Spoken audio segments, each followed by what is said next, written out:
ಸದನವಾದ ಹಳೆ ಸಂಸತ್ ಭವನದ ಸೆಂಟ್ರಲ್ ಹಾಲ್ನಲ್ಲಿ ಮಹಾತ್ಮ ಗಾಂಧೀಜಿ ಮತ್ತು ಲಾಲ್ ಬಹದ್ದೂರ್ ಶಾಸ್ತ್ರಿ ಜಯಂತಿಯನ್ನ ವಿನೂತನ ಕಾರ್ಯಕ್ರಮಗಳ ಮೂಲಕ ನೆರವೇರಿಸಲಾಯಿತು. ಈ ಕಾರ್ಯಕ್ರಮದಲ್ಲಿ ಸಂಸದರಾದ BY ರಾಘವೇಂದ್ರ ಅವರು ಭಾಗವಹಿಸಿದ್ದು, ಅಲ್ಲಿನ ಕಾರ್ಯಕ್ರಮದ ವಿಡಿಯೋ ತುಣುಕನ್ನು ಟ್ವಿಟರ್ ಖಾತೆಯಲ್ಲಿ ಹಂಚಿಕೊಂಡಿದ್ದಾರೆ. हर देश की विकास यात्रा में कुछ ऐसे पल आते हैं जो हमेशा के लिए अमर हो जाते हैं. जिस दिन मां भारती की गोद गौरवान्वित हुई, संविधान सदन के ऐतिहासिक केंद्रीय कक्ष में लाल बहादुर शास्त्री की प्रतिमा पर पुष्पांजलि अर्पित की. जब महात्मा गांधी किसी विश्वविद्यालय में गए तो लोगों ने उनसे जब चर्चा की कि हम सत्य अहिंसा पर हम आज़ादी प्राप्त करेंगे, तो लोगों ने कहा कि ऐसा प्रयोग तो दुनिया में कभी नहीं हुआ, ये नया प्रयोग है. उस नए प्रयोग से कैसे आजादी मिलेगी? तो उन्होंने कहा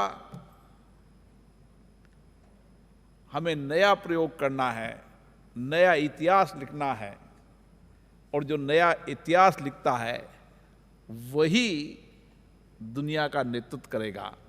और महात्मा गांधी जी ने दुनिया को बता दिया कि सत्य अहिंसा के बल पर देश की आज़ादी प्राप्त की जा सकती है. जब भारत के अंदर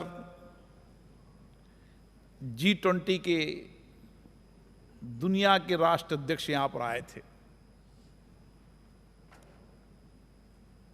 उस G20 के अंदर राष्ट्रपिता महात्मा गांधी जी की समाधि पर गए और उनको याद किया, उनके विचारों को याद किया. उन्होंने उस समय जो नया युग शुरू करने का, एक ऐसा युग जिसमें हर देश स्वतंत्र हो, और स्वतंत्रता का ऐसा आंदोलन, अहिंसा सत्य का आंदोलन,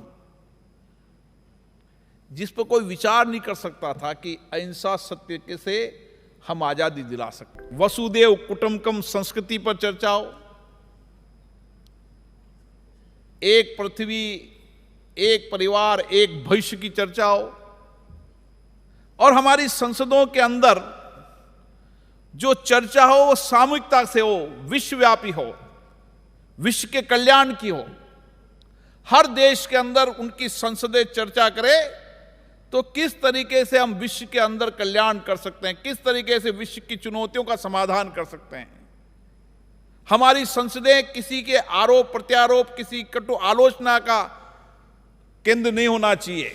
राष्ट्रपिता महात्मा गांधी और दूसरे प्रधानमंत्री लाल बहादुर शास्त्री की जन्म जयंती पर देश के कोने कोने से दिल्ली पहुंचे छात्र छात्राओं ने केंद्रीय कक्ष में पुरजोर तरीके से अपने विचार रखे.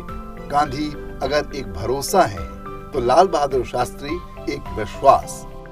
जैसा कि गांधी जी पर माना जाता है कि वो विज्ञान और प्रौद्योगिकी के खिलाफ नहीं थे, उनके दुरुपयोग के खिलाफ उनके दृढ़ विचार थे. चाहे वह हथियार हो, विविसेचन हो या मशीनें हो. उभरते भारत की पहचान आज दुनिया में न सिर्फ एक आर्थिक महाशक्ति और सैन्य ताकत के रूप में होती है, बल्कि सूचना तकनीकी के क्षेत्र में हुई अभूतपूर्व प्रगति से भी होती है. शास्त्री जी स्वयं कहते हैं कि कड़ी मेहनत सदैव फल देती है.